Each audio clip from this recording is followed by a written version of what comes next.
El estrecho que puede paralizar al mundo. Ahora mismo, mientras ves este vídeo, algo está pasando en un lugar del que quizás nunca hayas oído hablar. Un estrecho. Un canal de agua. Un punto en el mapa de apenas 33 kilómetros en su parte más angosta. Y sin embargo, ese punto tiene el poder de cambiar el precio de todo lo que consumes. De paralizar flotas enteras de barcos. De disparar una crisis económica global. De encender una guerra. Se llama el Estrecho de Ormuz. Y en este momento, está en el centro de una de las tensiones más peligrosas del planeta. No es una exageración. No es alarmismo. Es geografía. Es historia. Y es lo que está ocurriendo hoy. En este vídeo voy a explicarte todo lo que necesitas saber. ¿Qué es Ormuz? ¿Por qué importa tanto? ¿Qué está pasando ahora mismo en la región? ¿Qué pasaría si se cerrara? ¿Y por qué eso podría afectarte a ti? Directamente. Quédate hasta el final. Porque lo que voy a contarte es más importante de lo que parece. Empecemos por lo básico. El Estrecho de Ormuz es un canal de agua que conecta el Golfo Pérsico con el Golfo de Omán. Y a través del Golfo de Omán, con el Océano Índico. Y desde el Índico, con el resto del mundo. Geográficamente, está ubicado entre Irán al norte y los Emiratos Árabes Unidos y Omán al sur. Tiene aproximadamente 33 kilómetros en su punto más estrecho. Y en ese canal angosto, viajan dos carriles de barcos. Uno entrando, uno saliendo. Cada carril tiene apenas 3 kilómetros de ancho. 3 kilómetros. El ancho de una ciudad pequeña. Por ahí pasa, según los datos más recientes, cerca de un 20% de todo el petróleo del mundo. Una quinta parte de la energía que mueve el planeta. Alrededor de 17 a 21 millones de barriles por día. Para que entiendas esa cifra. Un barril de petróleo son 159 litros. Multiplica eso por 20 millones. Eso es lo que pasa por Ormuz cada día. Y no solo petróleo. También pasa una enorme cantidad de gas natural licuado. Qatar, uno de los mayores exportadores de gas del mundo, depende completamente de Ormuz para llevar su gas a Europa, a Asia, a Japón, a Corea del Sur. Hablamos de la energía que mueve fábricas. La que calienta casas en invierno. La que genera electricidad en docenas de países. Ormuz no es solo un canal. Es una arteria. Y si esa arteria se bloquea, el mundo empieza a sangrar. Ahora bien, ¿por qué existe este punto de tensión? Para entenderlo, necesitas conocer la historia del lugar. El Golfo Pérsico está rodeado por algunos de los países con mayores reservas de petróleo del planeta. Arabia Saudita, Irak, Kuwait, Emiratos Árabes Unidos, Qatar, Irán. Todos ellos producen petróleo o gas en cantidades enormes. Y todos ellos necesitan sacarlo al mundo. Pero el Golfo Pérsico es un mar cerrado. Solo tiene una salida. Una sola. Ormuz. No hay otra opción. No hay un canal alternativo suficientemente grande. No hay un pipeline que reemplace el volumen que pasa por ese estrecho. Bueno, sí hay algunos pipelines alternativos. Arabia Saudita tiene el Petroline, que lleva petróleo hasta el Mar Rojo sin pasar por Ormuz. Los Emiratos tienen el Abu Dhabi Crude Oil Pipeline, que conecta con Fujairah en el Golfo de Omán. Pero estos ductos tienen una capacidad limitada. Si Ormuz se cierra completamente, no pueden compensar ni de lejos el volumen que se perdería. Eso significa que Ormuz es, por definición, un cuello de botella. Un punto de vulnerabilidad global único. Y hay un país que lo sabe muy bien. Un país que mira ese estrecho desde la costa norte. Un país que ha amenazado durante décadas con usarlo como arma. Irán. Para entender por qué Irán es la pieza central de este tablero, tienes que entender la posición geográfica del país. Irán tiene costa en el Golfo Pérsico y en el Golfo de Omán. Controla islas estratégicas dentro del estrecho. Y tiene la capacidad de proyectar fuerza militar directamente sobre las rutas de tráfico marítimo. Las Fuerzas Armadas de Irán incluyen la Guardia Revolucionaria Islámica, conocida como el IRGC. Esta organización tiene una rama naval específicamente diseñada para operar en el Golfo Pérsico. Con lanchas rápidas. Con misiles antibarco. Con minas marinas. Con drones navales. La estrategia de Irán no es ingenua. No se trata de destruir barcos abiertamente. Se trata de hacer que el tránsito sea tan peligroso, tan incierto, tan costoso, que nadie quiera pasar. Eso se llama estrategia de negación de acceso. Y Hormuz es el escenario perfecto para aplicarla. ¿Cómo podría Irán cerrar o entorpecer Hormuz? Primer método, minas marinas. Las minas son baratas, difíciles de detectar y extremadamente efectivas para disuadir el tránsito. Irán ha usado minas en el pasado. En la guerra con Irak, en los años 80, sembró el Golfo Pérsico de minas y causó graves daños a barcos neutrales. Esa operación se llamó la Guerra de los Tankers. Y el mundo aún la recuerda. Segundo método, ataques con misiles. Irán tiene misiles antibarco modernos. El Nob, basado en el diseño chino C-802. El Kelly-G-Fars, un misil balístico antibarco de largo alcance. El Qader, de crucero. Puede atacar buques a decenas y cientos de kilómetros de distancia. Desde tierra. Desde lanchas. Desde aviones. Tercer método, acoso con lanchas rápidas. Esta es la táctica más usada. Decenas de lanchas pequeñas, rápidas, armadas. Rodeando un buque grande. Intimidando. Bloqueando. Capturando. Han hecho eso con barcos británicos, con barcos de otros países. La táctica funciona porque los buques mercantes no pueden disparar a lanchas civiles sin provocar un incidente diplomático. Cuarto método, drones navales y aéreos. Irán ha desarrollado una capacidad de drones que sorprendió al mundo. Drones aéreos que pueden atacar objetivos navales. Drones submarinos. Drones kamikaze. Esta dimensión es relativamente nueva y extremadamente perturbadora. Ahora bien, la pregunta que todos se hacen es, ¿por qué no lo ha hecho ya? Y la respuesta es compleja. Cerrar Hormuz le costaría muy caro a Irán. El propio petróleo iraní sale por el estrecho. El gas que vende también depende de esa ruta. Cerrar Hormuz sería un acto de guerra abierto contra todos sus vecinos del Golfo. Y garantizaría una respuesta militar masiva de Estados Unidos. Entonces Hormuz es para Irán como una pistola que puede disparar. Pero que, si dispara, también le apunta a sí mismo. Lo que Irán ha hecho históricamente es usar la amenaza. El poder de amenazar con cerrar Hormuz. Eso le da un poder de negociación enorme. Cada vez que las tensiones suben. Cada vez que hay sanciones nuevas. Cada vez que Estados Unidos o Israel hacen algún movimiento. Irán saca a relucir Hormuz. Y el mundo lo escucha. Pero hay momentos en que la amenaza se vuelve real. Y este es uno de ellos. Para entender la situación actual, necesitas contexto. Mucho contexto. Nos encontramos en un momento de tensión extrema entre Estados Unidos e Irán. Pero no es una tensión de ahora. Es una tensión que lleva décadas construyéndose. Todo empieza en 1979. La Revolución Islámica en Irán. La caída del Shah Reza Pahlavi, aliado de Washington. La llegada al poder del Ayatollah Khomeini. Y el secuestro de 52 diplomáticos estadounidenses durante 444 días.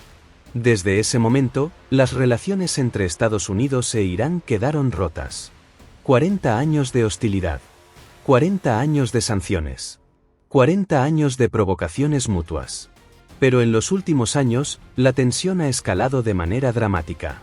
En 2018, Estados Unidos se retiró del acuerdo nuclear con Irán. Ese acuerdo, conocido como el JPOA, limitaba el programa nuclear iraní a cambio del levantamiento de sanciones.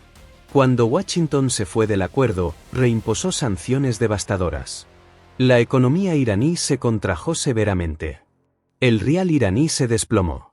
El precio del pan y los alimentos básicos se disparó. La respuesta de Irán fue reanudar el enriquecimiento de uranio. Hoy, según los informes más recientes de la Agencia Internacional de Energía Atómica, Irán tiene uranio enriquecido al 60%. Para fabricar una bomba nuclear se necesita el 90%. Algunos analistas creen que Irán podría alcanzar ese nivel en semanas, no en meses. Eso cambia todo. Un Irán nuclear es una amenaza existencial para Israel. Y es una amenaza estratégica para toda la región. Arabia Saudita ha dicho públicamente que si Irán desarrolla armas nucleares, ellos también las buscarán. Lo mismo Turquía. Lo mismo Emiratos. Proliferación nuclear en el Oriente Medio. El peor escenario posible. Pero las tensiones no son solo nucleares. Irán tiene una red de milicias por toda la región. Hezbollah en Líbano. Hamas en Gaza. Los hutis en Yemen. Facciones chiitas en Irak. La Yihad Islámica en Palestina. Este sistema se llama el eje de la resistencia. Y en los últimos años, ese eje ha estado activo. Los hutis en Yemen lanzaron ataques contra barcos comerciales en el Mar Rojo. Docenas de barcos fueron atacados con misiles y drones.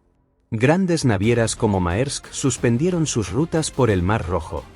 Los barcos tuvieron que rodear África por el Cabo de Buena Esperanza. Miles de kilómetros adicionales. Semanas adicionales de viaje. Costos disparados. Y eso fue solo en el Mar Rojo. Ahora imagina que eso se traslade a Hormuz. En este contexto, los movimientos militares en la región han aumentado dramáticamente. La Marina de Estados Unidos ha reforzado su presencia en el Golfo Pérsico. Portaaviones. Destructores. Submarinos. Aviones de reconocimiento. Irán ha respondido con ejercicios militares navales. Simulacros de bloqueo. Pruebas de misiles. Demostraciones de fuerza. Los mensajes se vuelven cada vez menos diplomáticos y cada vez más directos. Funcionarios iraníes han mencionado públicamente la posibilidad de cerrar Hormuz. Comandantes del IRGC han hablado de convertir el Golfo Pérsico en un cementerio para los enemigos de Irán. No son palabras vacías. Vienen respaldadas por capacidades militares reales. Y por una historia de acción. ¿Qué hace Estados Unidos en todo esto? Primero, entendamos por qué Washington no puede ignorar Hormuz. Estados Unidos depende cada vez menos del petróleo del Golfo. La revolución del Shale Oil convirtió a Estados Unidos en el mayor productor de petróleo del mundo. En términos de suministro doméstico, Estados Unidos podría sobrevivir sin el Golfo Pérsico. Pero sus aliados no pueden. Japón, Corea del Sur, India, Alemania, Francia, Italia. Todos ellos dependen en gran medida del petróleo y el gas que pasan por Hormuz. Si Hormuz se cierra, las economías aliadas de Washington se paralizan. Y eso desestabiliza el orden internacional que Estados Unidos lleva décadas construyendo.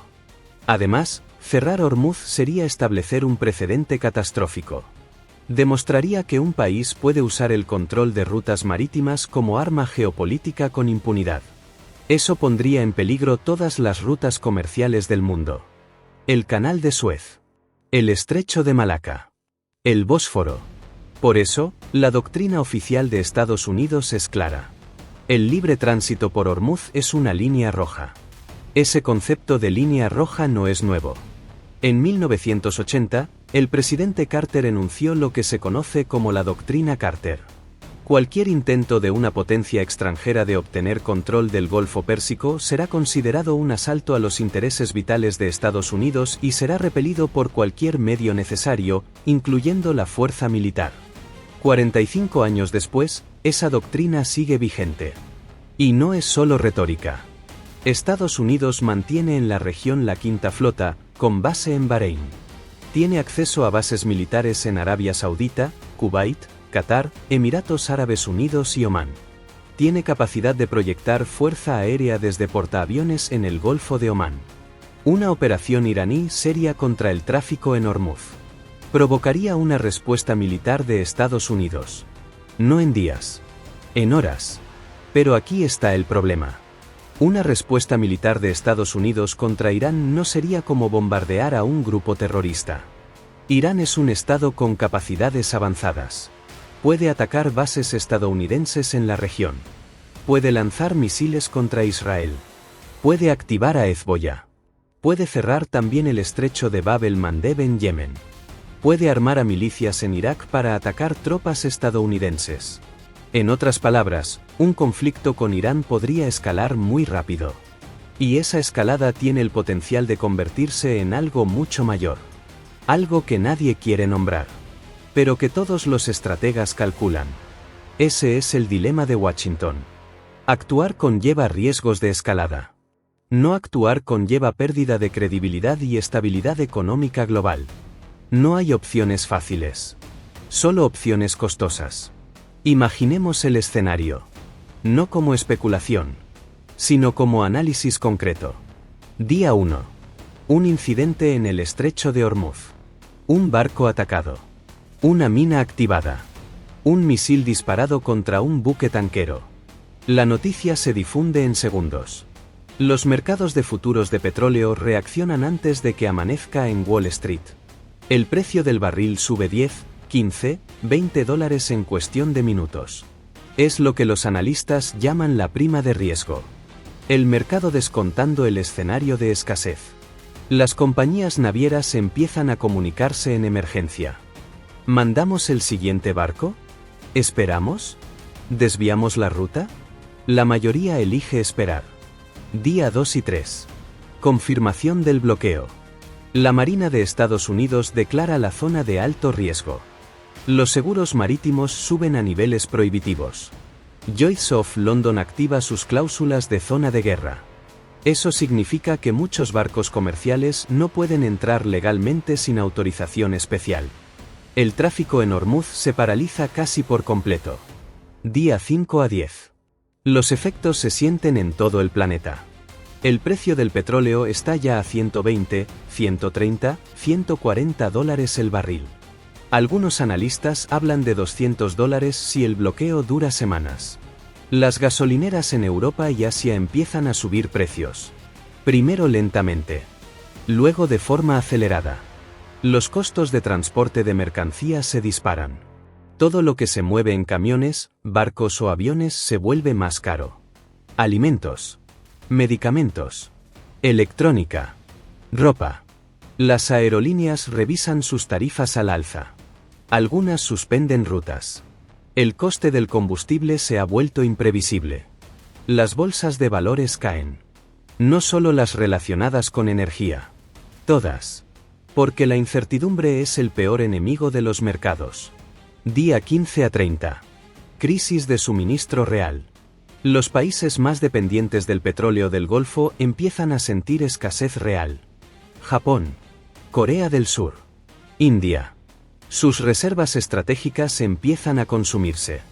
Japón, que importa el 90% de su petróleo y depende enormemente del Golfo, enfrenta una crisis energética severa. Cortes de electricidad rotativos. Reducción de producción industrial. Desempleo creciente. India, que ya tiene millones de personas viviendo en la precariedad, ve subir el precio del queroseno y el GLP. Combustibles que usan para cocinar. Combustibles que son, literalmente, una cuestión de vida o muerte para las familias más pobres. En Europa, los precios de la electricidad vuelven a los niveles de la crisis energética de 2022. Algunos países reintroducen medidas de ahorro energético de emergencia. Los gobiernos empiezan a hablar de racionar el gas natural. La inflación, que muchos países habían logrado reducir con esfuerzo, vuelve a dispararse. Porque la energía está en el costo de absolutamente todo. Mes 2 y más allá. Consecuencias geopolíticas. Si el bloqueo se prolonga, la presión sobre las grandes potencias para actuar se vuelve insostenible. Estados Unidos tiene que intervenir. Eso puede significar operaciones de escolta naval. Puede significar ataques a instalaciones militares iraníes. Puede significar una confrontación directa. Y entonces estamos hablando de un conflicto diferente. Un conflicto que no es una escaramuza local, sino algo que podría involucrar a múltiples potencias. Con consecuencias que nadie puede predecir completamente. Ese es el escenario que los gobiernos del mundo están evaluando ahora mismo. Ese es el escenario para el que se están preparando. 0% de su valor en la última década. El desempleo juvenil es altísimo. Las protestas internas son frecuentes. Para el gobierno iraní, una crisis en Hormuz puede servir como válvula. Desviar la atención interna hacia una amenaza externa. Demostrar poder frente a la población. Negociar desde una posición de fuerza con Occidente. Pero también hay límites. Irán no quiere una guerra total. Una guerra total con Estados Unidos sería catastrófica para el régimen. No tanto por la destrucción física, sino porque podría desencadenar una revolución interna. El cálculo iraní es siempre el mismo. Máxima presión. Máxima provocación.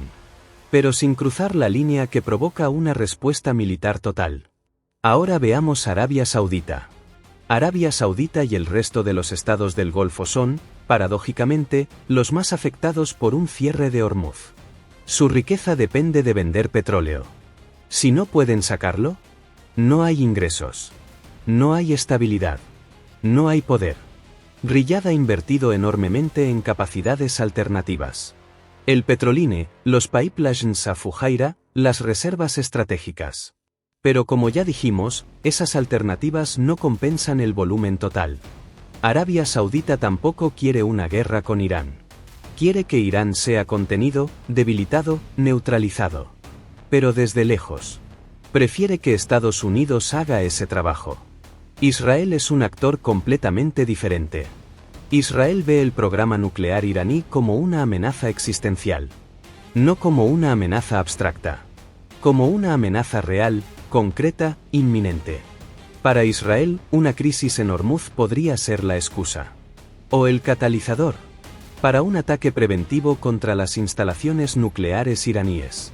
Un ataque que Tel Aviv lleva años evaluando y para el que se ha preparado militarmente. Si Israel ataca a Irán, Irán responde contra Israel. Y también activa a Hezbollah en el norte. Y entonces estamos en una guerra regional a gran escala. China es un actor silencioso pero crucial. China importa más del 40% de su petróleo desde el Golfo Pérsico. Una interrupción en Hormuz es una crisis energética directa para Pekín. Pero China también tiene relaciones estratégicas con Irán. Firmaron un acuerdo de cooperación de 25 años en 2021. Y China ha comprado petróleo iraní en cantidades significativas, desafiando las sanciones occidentales. ¿Qué hace China en un escenario de crisis? Probablemente presiona para una desescalada diplomática. No porque le importe la paz, sino porque una guerra en el Golfo destruye su suministro energético. Y sin energía, la economía china se frena. Rusia también tiene interés en la crisis. Pero en dirección opuesta. Rusia es un exportador de petróleo. Un precio del petróleo a 150 o 200 dólares sería un regalo para Moscú. Compensa las sanciones que el mundo occidental le ha impuesto por la guerra en Ucrania. Rusia, por lo tanto, tiene incentivos muy débiles para ayudar a estabilizar la situación. Y finalmente, las potencias europeas y Japón y Corea del Sur y la India. Todos ellos quieren una solución diplomática urgente. Todos ellos dependen energéticamente de que Hormuz permanezca abierto. Y todos ellos tienen capacidad diplomática limitada para influir directamente en las decisiones de Teherán o Washington. Hormuz no es nuevo como punto de tensión. Ha estado al borde del precipicio antes. Y esa historia es importante para entender lo que podría pasar ahora. La primera gran crisis moderna fue durante la guerra Irán-Irak, entre 1980 y 1988. Esa guerra fue devastadora. 1 millón de muertes. Años de combates. Uso de armas químicas. Y en el Golfo Pérsico, una guerra paralela. Irán e Irak atacaban los barcos tanqueros del otro. Y también los barcos neutrales que transportaban petróleo. Cientos de barcos fueron atacados. Decenas hundidos. Los seguros marítimos se dispararon. Estados Unidos intervino directamente. En 1987, la Marina estadounidense empezó a escoltar barcos cubaitíes con bandera norteamericana. La Operación Ernest Will. Hubo combates directos entre la Marina de Estados Unidos y fuerzas iraníes. En abril de 1988, la Operación Praying Mantis. La Marina de Estados Unidos destruyó 2 plataformas petrolíferas iraníes y hundió varios buques de guerra. Fue el mayor combate naval de Estados Unidos. Desde la Segunda Guerra Mundial, el mundo estuvo cerca de algo mucho peor. Décadas después, nuevas crisis. En 2019, una serie de ataques contra barcos tanqueros en el Golfo de Omán. Barcos japoneses, noruegos, emiratíes. Con perforaciones misteriosas. Con minas adheridas al casco. Estados Unidos acusó a Irán. Irán lo negó. Pero las imágenes de los daños eran inequívocas. Ese mismo año, Irán derribó un dron militar de reconocimiento de Estados Unidos. Un Global Hawk. Uno de los drones más avanzados del mundo. Un valor de $130 millones. Irán dijo que estaba en espacio aéreo iraní. Estados Unidos dijo que estaba en espacio internacional. El presidente Trump ordenó un ataque de represalia. Y luego, a 10 minutos de que los aviones despegaran, lo canceló. Dijo que no quería causar 150 muertes por el derribo de un dron sin piloto. Ese momento mostró la fragilidad del equilibrio. Cuán cerca estuvo el mundo de una guerra. Por una decisión de minutos. En enero de 2020, el asesinato del general Qasem Soleimani en Bagdad. Uno de los hombres más poderosos de Irán. El comandante de la fuerza Quds del IRGC. Arquitecto de la política regional iraní durante décadas. Fue asesinado por un dron estadounidense. Por orden directa del presidente Trump. La respuesta iraní fue un ataque con misiles balísticos contra bases militares estadounidenses en Irak. No hubo muertos directos por el ataque. Pero el mensaje fue claro. Irán era capaz de atacar objetivos militares de Estados Unidos. Con misiles de alta precisión. El mundo contuvo la respiración durante días. Y sin embargo, ambos lados decidieron no escalar más. Por el momento. Esa historia muestra algo importante. Las crisis en Hormuz y en la región se resuelven o se contienen. Pero no desaparecen. El conflicto subyacente sigue ahí. Y cada nueva crisis comienza desde un punto más alto de tensión. Llegamos a la pregunta que más duele hacerse. ¿Hay salida? La respuesta honesta es, sí, hay salidas posibles. Pero todas son difíciles. Todas requieren voluntad política que en este momento escasea. La primera vía es la diplomacia directa. Estados Unidos e Irán necesitan hablar. Directamente. Sin intermediarios que distorsionen el mensaje. Sin condiciones previas que hagan imposible siquiera comenzar. Eso requiere que ambos lados reconozcan algo incómodo. Que tienen intereses en común. Que una guerra sería devastadora para ambos. Que existen acuerdos posibles que protegen los intereses mínimos de cada uno. ¿Es posible? En teoría, sí. El JPOA de 2015 demostró que era posible llegar a un acuerdo. Irán aceptó límites a su programa nuclear. Estados Unidos levantó sanciones. Funcionó durante 3 años. Hasta que no funcionó. La segunda vía es la disuasión reforzada. Aumentar la presencia militar en el estrecho. No para atacar. Sino para dejar claro que cualquier acción iraní tendrá consecuencias inmediatas y severas. Eso puede funcionar como elemento disuasorio. Pero también tiene el riesgo contrario. Más soldados. Más barcos. Más aviones en un espacio pequeño. Más posibilidades de un incidente accidental. Un barco que dispara por error. Un avión derribado por confusión. Un accidente que se convierte en crisis porque nadie quiere ceder primero. La historia lo demuestra. En 1988, la Marina de Estados Unidos derribó accidentalmente un avión civil iraní. El vuelo Iran Air 655. 290 pasajeros muertos. Un error en el caos de la guerra de los tanqueros. Los accidentes en zonas de alta tensión son posibles. Y pueden tener consecuencias imprevistas. La tercera vía es la diversificación energética global. Si el mundo dependiera menos del petróleo del Golfo, Hormuz perdería poder como palanca. Las energías renovables. El gas natural de otras regiones. La eficiencia energética. Todo eso reduce la vulnerabilidad. Pero esa transición lleva décadas. Y no resuelve la crisis de hoy. La cuarta vía, más controvertida, es la transformación interna de Irán. Un régimen diferente en Teherán podría tener una relación diferente con el mundo. Las protestas en Irán, especialmente desde el movimiento Mujer, Vida, Libertad de 2022, mostraron que hay una parte significativa de la sociedad iraní que quiere otro camino. Pero los cambios de régimen no se pueden fabricar desde afuera. Y cuando se intentan, las consecuencias suelen ser peores que el problema original. Irak, Libia, Afganistán. La historia de las intervenciones para cambiar regímenes está llena de advertencias. En este momento, la única salida realista es una combinación de diplomacia y disuasión. Presión máxima pero canales abiertos. Límites claros pero oferta de salida digna para Irán. Eso requiere una política exterior sofisticada, consistente y paciente. 3 cosas que son difíciles en el mundo político actual. Quizás en este punto del vídeo estás pensando: bien, es una crisis en el Golfo Pérsico. Está muy lejos de donde yo vivo. ¿Por qué debería importarme?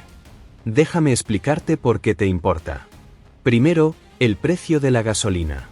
Si eres de América Latina, de España, de México, de Colombia, de Argentina, el precio del combustible afecta directamente tu vida cotidiana. El transporte público, el taxi, el costo de llevar productos al supermercado.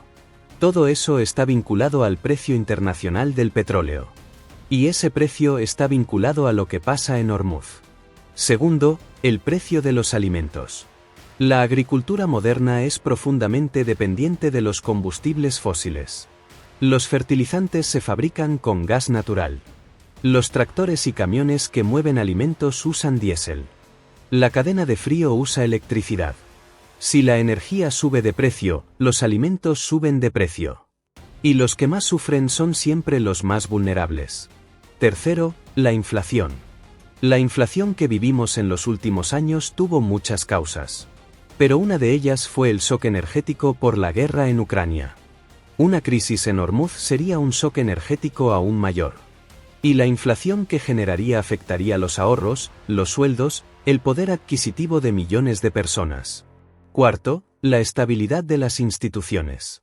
Cuando la economía se deteriora rápidamente, las instituciones democráticas se debilitan. La historia lo demuestra. El malestar económico alimenta el extremismo político. Alimenta la desconfianza. Alimenta los liderazgos autoritarios que prometen soluciones simples a problemas complejos. Una crisis energética global no es solo una cifra en el precio del barril. Es una amenaza al tejido social de las democracias. Y quinto, la posibilidad de una guerra mayor. Si la situación escala hasta un conflicto abierto entre Estados Unidos e Irán, las consecuencias son imprevisibles. Otros actores entran en juego. China, Rusia, Israel, los países del Golfo. El riesgo de un conflicto que se expanda es real. No probable, pero real. Y los conflictos reales tienen consecuencias reales para personas reales en todos los rincones del mundo. Por eso importa. Por eso tienes que saber qué está pasando. Por eso este vídeo no es solo geopolítica abstracta. Es información que necesitas para entender el mundo en el que vives. Quiero terminar con una reflexión. Hay algo perturbador en la idea de que el destino económico del planeta, el bienestar de millones de personas, la posibilidad de la paz o la guerra, dependa de 33 kilómetros de agua. Pero así es el mundo. A veces la geografía determina la historia. Un estrecho, un río, un canal, una montaña. Pequeños accidentes del planeta que se convierten en puntos de poder, en palancas, en focos de tensión. Hormuz existe desde siempre. Pero su importancia estratégica es relativamente moderna. Nació cuando el petróleo se convirtió en la sangre del sistema industrial. Y mientras el petróleo siga siendo indispensable, Hormuz seguirá siendo su corazón. Y ese corazón late. A veces de forma tranquila. A veces acelerado. Hoy, late al borde del colapso. No sabemos qué pasará en los próximos días. Nadie lo sabe. Los actores en este escenario actúan con intereses, miedos, cálculos, y a veces con errores. Lo que sí sabemos es esto. El mundo está más conectado y más frágil de lo que parece desde afuera. Y las decisiones que se toman en Teherán, en Washington, en Tel Aviv o en Riad, tienen consecuencias que llegan hasta tu ciudad, hasta tu mesa, hasta tu bolsillo. Por eso el conocimiento importa. Por eso entender la geopolítica no es un lujo intelectual. Es una forma de ciudadanía. Una forma de saber quién toma las decisiones que afectan tu vida. ¿Y por qué? Si este vídeo te ayudó a entender mejor el mundo. Si te hizo reflexionar sobre algo que no habías considerado antes, entonces cumplió su propósito. Eso es todo lo que pido. Que pienses. Que te informes. Que no aceptes la realidad sin cuestionarla. Si llegaste hasta aquí, gracias. En serio. Significa que te importa entender el mundo. Y eso, en los tiempos que corren, es valioso. Si este contenido te pareció útil, compártelo. Porque la mejor forma de combatir la desinformación es reemplazarla con información real. Deja en los comentarios qué te pareció más impactante. ¿El impacto económico? ¿La historia de las crisis anteriores? ¿La relación entre Irán y Hormuz? Quiero saber qué piensan. Y si todavía no estás suscrito al canal, este es el momento. Cada semana traigo análisis así. Geopolítica real.